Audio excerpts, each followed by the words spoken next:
Menteri Kesehatan Budi Gunadi Sadikin tengah mengkaji wacana legalisasi ganja untuk kepentingan medis di Indonesia. Namun ia menegaskan kajian ini dilakukan hanya untuk kepentingan medis. Memang kita nanti akan sama seperti bukan obat-obatan, tumbuh-tumbuhan yang lain ya. Kalau selama itu dipakai untuk penelitian medis, itu kita izinkan. Assalamualaikum warahmatullahi wabarakatuh. Alhamdulillah wa syukurillah, amma ba'du. Alhamdulillahirabbil alamin. Pada kesempatan hari ini kita diberikan kesehatan oleh Allah Subhanahu wa taala.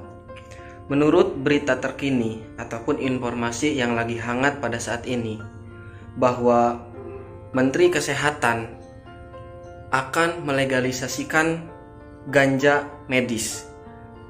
Yang mana ganja medis ini adalah ganja yang dibuat khusus untuk pengobatan medis saja. Akan tetapi yang menjadi bahan perbincangan kita adalah legalisasi ganja tersebut. Kiai Haji Ma'ruf Amin, yaitu Wakil Presiden Indonesia, meminta untuk melegalkan ganja medis tersebut kepada MUI. Pada dasarnya, ganja itu tidak ada legalitasnya. Hingga saat ini belum ada keterangan yang jelas atas legalitas tersebut. Namun dikarenakan kepentingan medis ataupun beberapa faktor lainnya, maka rencana legalitas ganja ini akan segera dilaksanakan.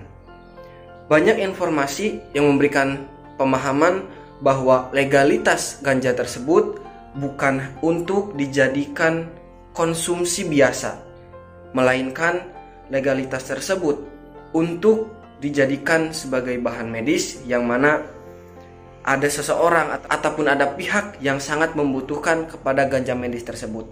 Hal ini dikarenakan ada satu orang yang meminta kepada pemerintah bahwa anaknya sangatlah membutuhkan ganja medis tersebut.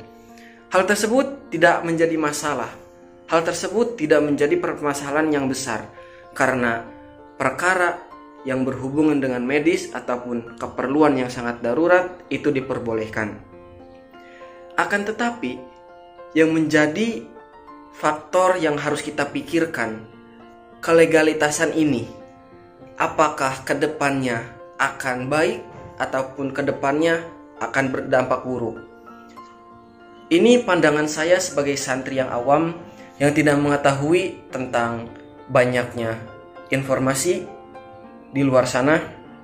Akan tetapi ketika ganja dilegalitaskan, berarti ganja tersebut akan dipublikasikan kepada masyarakat.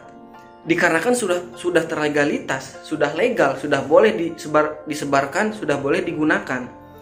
Yang ditakutkan adalah ketika ganja medis itu dilegalkan, disebarkan di apotek mungkin dan lain sebagainya.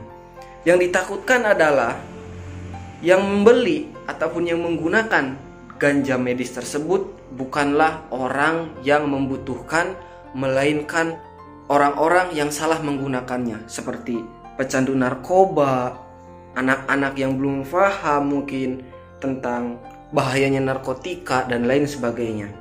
Memang di dalam Islam itu apabila ketika penyakit tidak ada obatnya, maka perkara yang dianggap haram pun bisa menjadi boleh. Bukan menjadi halal, akan tetapi menjadi boleh digunakannya. Ketika dia sudah sembuh, maka stop, jangan menggunakan itu lagi, akan tetapi hanya untuk menyambung hidup saja. Mungkin cerita-cerita seperti ini ataupun hukum yang bersangkutan dengan ini kita sudah mengetahuinya, seperti halnya daging babi itu bisa menjadi boleh dimakan pada saat itu ketika kita berada di hutan yang sangat jauh dari keramaian. Ketika itu kita sangat membutuhkan makanan untuk menyambung hidup, untuk bisa beribadah kepada Allah Subhanahu wa taala lagi. Maka dari sini saya sebagai santri awam berpendapat bahwa kelegalitasan ganja itu boleh, akan tetapi pemerintah wajib mempunyai sistematis yang jelas untuk kelegalitasan ini. Supaya apa? Supaya kedepannya tidak ada penyalahgunaan bagi orang-orang yang tidak bertanggung jawab dan bagi orang-orang yang salah menggunakan terhadap ganja ini. Semoga apa yang dilakukan oleh pemerintah, apa yang dilakukan oleh para pemimpin kita itu menjadi perkara yang terbaik yang bisa kita ikuti, yang kedepannya menjadi maslahat bagi umat, bangsa, agama, dan negara.